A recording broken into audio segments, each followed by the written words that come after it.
Hi everyone, Jeff Wise from BerkeyCleanWater.com, and today I'm going to demonstrate how to install the Berkey Sight Glass Spigot. There are 3 different sizes, so I want you to make sure you get the correct size. You got the 7.5 incher, and this is for the Travel Berkey and the Big Berkey. You've got the 10 incher, which is for the Royal and the Imperial, and then the last but not least, the 13 incher, pretty long here.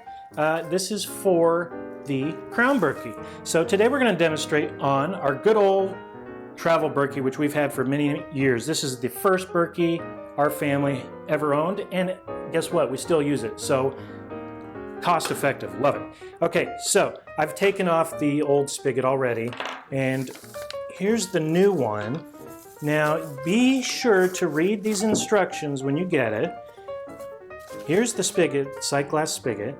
It's beautiful, and it has the 2 white washers here, and all we're going to do is add the one and then screw on the nut. But here's how you're supposed to install it. You're supposed to install it with the spigot on the side like this, okay?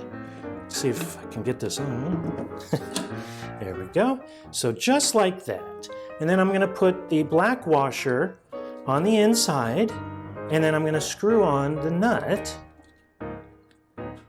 I mean, this is so easy and so worth it to see your water, because some people ask me, you know, how do we see the water level? You know, I say you got to lift up the top chamber, but some people, you know, would rather be able to see it just like this, and that's why we have this lovely product. And then all you do is you turn it up like this, and voila, nice and tight.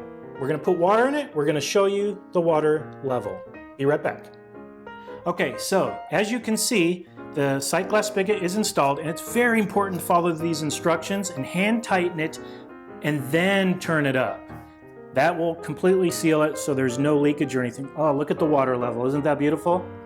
Anytime you just walk in, see the water level, and I will say that once your water level looks like it's getting low, go ahead and fill up your Berkey, because you know that means you only got so much of clean drinking water left, but never overfill it. So if your level is right here, don't put any more water in the top, or you know it will leak out the middle. So I am so happy and glad that we have these available and that you know how to install it.